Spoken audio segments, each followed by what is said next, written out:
jing shai gospel manoya ki banra ka kerteng jung kani ka jingruai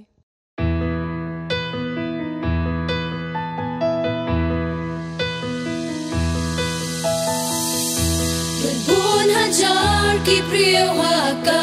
perthei ki pampate pya jing it ba ublei shaklau shaktap ka pop ya ki kalam shajing so pa perthei ki lananga rom mà chính snow pa trong ca độ nuốt u priêu cả lâm sa chính tha la haki chỉ si per thầy buồn kiyo thia chính sai gospel mà noya ki ban ra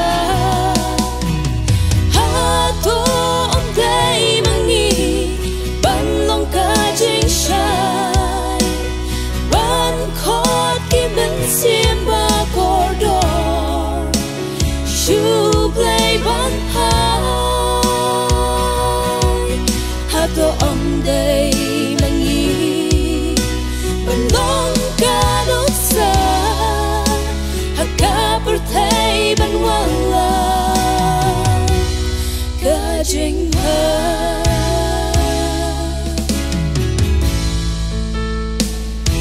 Ban buon ki balayat wir hakapa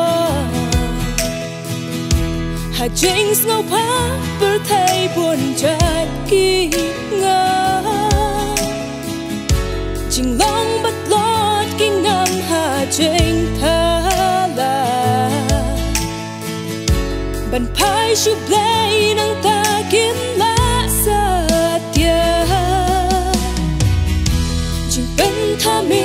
bun chát ki wan ban kre ha jing long plot ya jing per khat ki re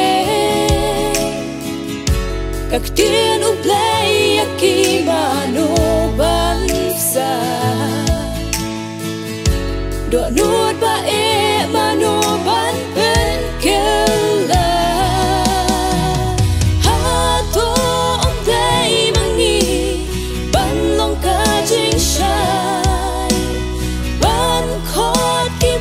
Simba corridor,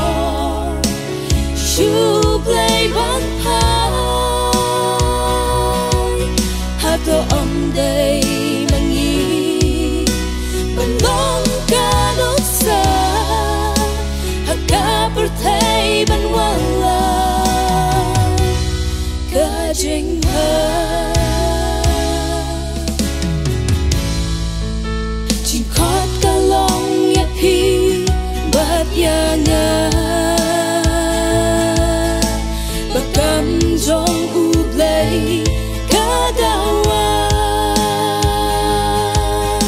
wala jing e bunjat kinwa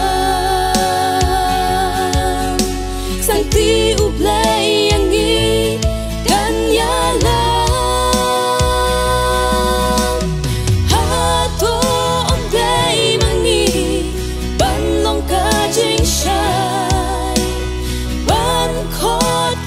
Simba corridor, you play one high. Hato day mangi, ban long kadot sa, haka perthei ban wala, kajing